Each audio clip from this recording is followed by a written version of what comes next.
Hello friends, मैं maths pedagogy के CTET और टेट में आने वाले क्वेश्चंस को के प्रीवियस ईयर क्वेश्चंस को लेकर आई हूँ और जो है इसको मैं समझाने की पूरी कोशिश करूँगी।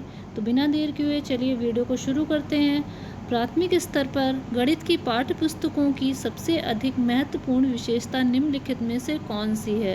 तो प्राथमिक स्तर में जो पाठ्य पुस्तक चलती है उनकी क्या विशेषता होनी चाहिए, देखते हैं ऑप्शंस को। संकल्पनाओं का उच्चतर कक्षाओं में से संबंध जोड़ा जाना चाहिए। तो ऐसा कोई ज़रूरी नहीं है कि हम उच्चतर कक्षाओं से जोड़ें, जो है उसको हमें पढ़ना है। संकल्पनाओं को जटिलता से सरल में प्रदर्शित किया जाना चाहिए, ये भी ऑप्शन आपका गलत है। हमेशा सरल से जटिल की ओर बढ़ते हैं, ना कि जटिल से सरल की ओर। संकल्पनाओं को पूर्णतः श्रेणीबद्धता के रूप में प्रस्तुत किया जाना चाहिए, ऑप्शन कुछ सही लग रहा है, बट नेक्स्ट को ऑप्शन देखते हैं। संकल्पना को मूर्त से अमूर्त रूप में प्रस्तुत किया जाना चाहिए, ये ऑप्शन सबसे सही है। हमेशा ही छोटे बच्चों को मूर्त से अमूर्त की ओर पढ़ाते हैं, तो ऑप्शन डी हमारा सही हो जाएगा। चलते हैं नेक्स्ट क्वेश्चन की तरफ।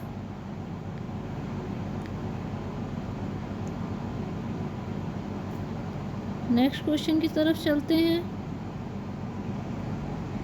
नेक्स्ट क्वेश्चन है, दो या दो से अधिक विमाओं वाली वस्तुओं के मापों का क्षेत्रफल की तुलना करने के लिए निम्नलिखित में से कौन सा सर्वाधिक उपयुक्त है। प्रमाणिक इकाइयों का उपयोग, आकलन, प्रेक्षण, अध्यारोपण। जब भी दो से अधिक विमाओं वाली वस्तुओं के क्षेत्रफल की हमें तुलना करनी होती है, क्षेत्रफल निकालना होता है, तो हम प्रेक्षण का यूज़ करते हैं। प्रेक्षण के द्वारा हम क्षेत्रफल निकालते हैं दो से अधिक विमाओं वाली वस्तुओं का, तो सी आंसर इसका सही होगा। चलते हैं नेक्स्ट क्वेश्चन की तरफ। नेक्स्ट क्वेश्चन है, निम्नलिखित में से कौन सा कथन सही है, देखते हैं।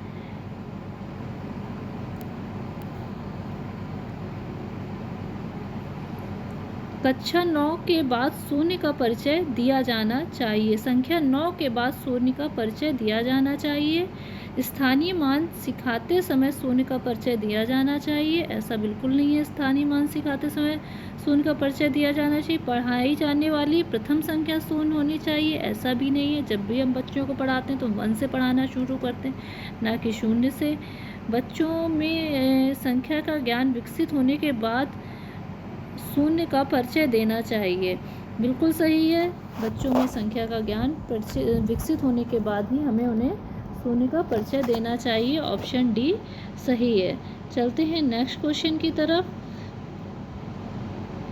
नेक्स्ट क्वेश्चन में, गणित में त्रुटियों की एक महत्वपूर्ण भूमिका है, यह कथन है। तो यह पहला ऑप्शन है गलत, क्योंकि गणित में त्रुटियों का कोई स्थान नहीं है। बिल्कुल ये ऑप्शन सही नहीं हो सकता, क्योंकि गणित में आप गलतियां करेंगे तभी हम गलतियों से सीखेंगे।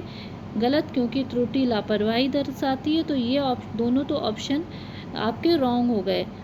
तो देखते हैं, गणित में त्रुटियों की एक महत्वपूर्ण भूमिका है, ये बिल्कुल सही है। लेकिन सही क्यों है, आगे देखते हैं। क्योंकि ये बोध कराती है कि बच्चे गणित की अवधारणा को किस प्रकार से रचना करते हैं।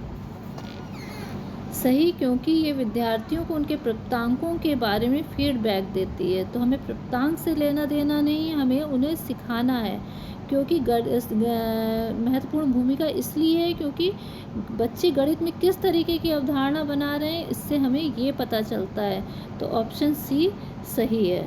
चलते हैं नेक्स्ट क्वेश्चन की तरफ।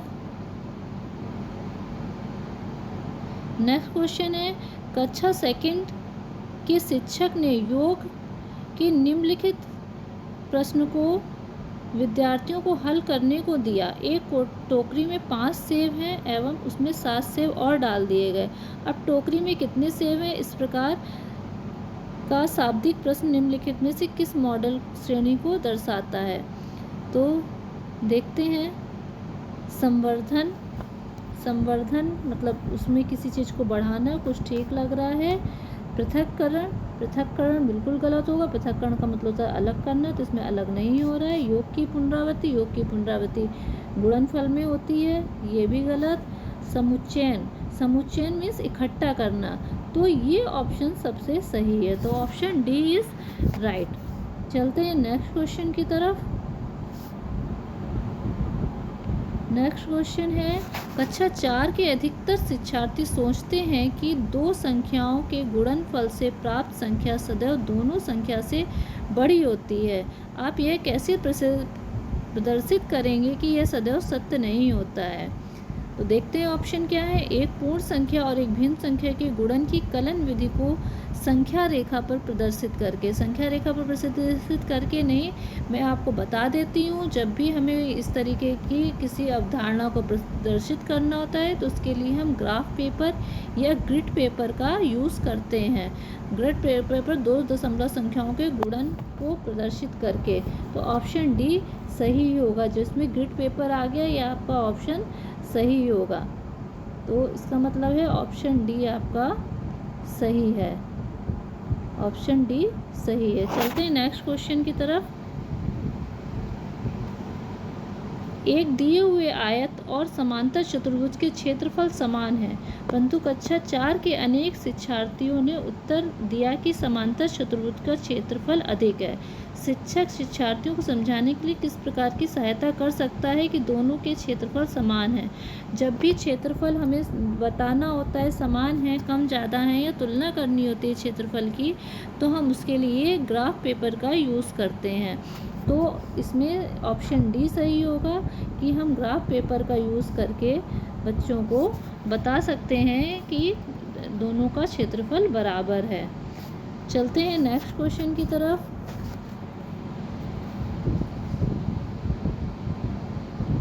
नेक्स्ट क्वेश्चन है, प्राथमिक स्तर पर लंबाई को मापना विषय पढ़ाने के लिए कौन सा श्रेणी क्रम उत्तम है।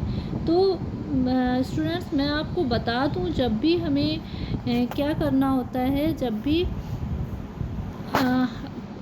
पेडागोजी के क्वेश्चंस को हल करने के लिए हम अगर छोटे क्लास की बुक्स को ध्यान से देखें तो बहुत सारे क्वेश्चन हमें समझ में आ जाएंगे। तो जब भी हम माप चैप्टर पढ़ाते हैं किसी क्लास में, सेकंड या थर्ड में, तो हम देखते हैं कि उसमें सबसे पहले तुलना बताई जाती है, तुलना की जाती है किसी ऑब्जेक्ट की किसी दूसरे ऑब्जेक्ट से। फिर अब प्रमाणिक मापों को पढ़ाया जाता है, उसके बाद प्रमाणिक मापों को पढ़ाया जाता है। तो देखते हैं कि कौन सा ऑप्शन सही है। पहला ऑप्शन है तुलना करना, प्रमाणिक मापों का उपयोग करना, प्रमाणिक इकाई को विकसित करना, प्रमाणिक मापों का उपयोग करना। बी है तुलना करना, इसमें भी तुलना करना है, फिर अप्रमाणिक मापों का उपयोग करना है, फिर प्रमाणिक मापों का उपयोग करना है, फिर प्रमाणिक इकाई को विकसित करना है। तो ऑप्शन ए और बी में थोड़ा सा ही डिफरेंस हम देखते हैं कि प्रमाणिक मापों का उपयोग इसमें पहले किया गया, इसमें बाद में किया गया है।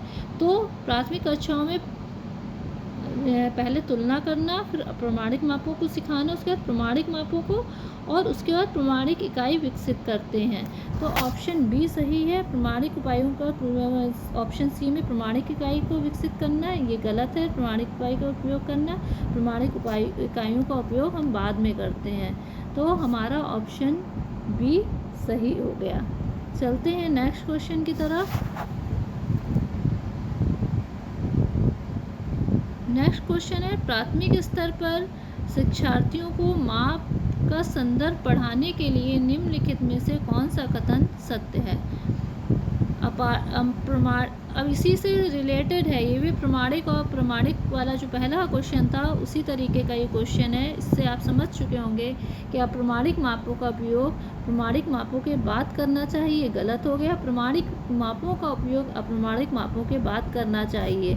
तो ऑप्शन बी हमारा सही होगा कि हमें प्रमाणिक मापों का उपयोग अप्रमाणिक मापों के बाद करना है। ऑप्शन सी देखते हैं, केवल अप्रमाणिक मापों का उपयोग करना है, अप्रमाणिक मापों का उपयोग नहीं करना है। दोनों ऑप्शन ही गलत है, क्योंकि अप्रमाणिक मापों को पढ़ाया जाता है, लेकिन केवल अप्रमाणिक मापों को पढ़ाया जाता है ऐसा भी नहीं है। नेक्स्ट क्वेश्चन देखते हैं, गणित खेल और पहेलियाँ मदद करते हैं। देखते हैं इसमें गणित की पहेलियाँ और खेल क्या मदद करते हैं? गणित के प्रति सकारात्मक अभिव्यक्ति को विकसित करने में। सही है। जब पहेलियाँ हल करेंगे हम, इंटरेस्ट आएगा तो उससे गणित के प्रति एक पॉजिटिव एटीट्यूड पैदा होगा। गणित और प्रतिदिन के विचारों में संबंध स्थापित करने में। जब हम किसी पहेली को पूछते हैं वो हमारे जीवन से संबंधित होती है, वो स्थापित करने में, ये भी सही लग रहा है। गणित को आनंददायक बनाने में, ऑब्वियसली बात है कि इंटरेस्टिंग बनेगी इस तरीके से। समस्या समाधान के कौशल को प्रोत्साहित करने में। तो इसमें हमें चारों ही ऑप्शन सही लग रहे हैं। तो इसमें चारों ऑप्शन दिए हुए हैं बी में, ए बी सी और डी। तो ऑप्शन बी सही है। ऑप्शन बी को टिक कर देते हैं। ऑप्शन बी हमारा सही हो गया। तो आज इतने ही क्वेश्चन मैं आपके लिए लेके आई हूँ। चलते हैं, आज का एक सुविचार पढ़ते हैं। जिसका मन का भाव सच्चा होता है उसका हर काम अच्छा होता है। इसलिए मन के भावों को सच्चा रखिए, आपका सारा काम अच्छा होगा। नमस्कार। आगे मैं एक वीडियो और लेके आऊँगी आपके लिए। तो आपको वीडियो कैसा लगा कमेंट करके ज़रूर बताइए। चैनल को लाइक करिए, सब्सक्राइब करिए और ज़्यादा से ज़्यादा शेयर करिए। Thank you.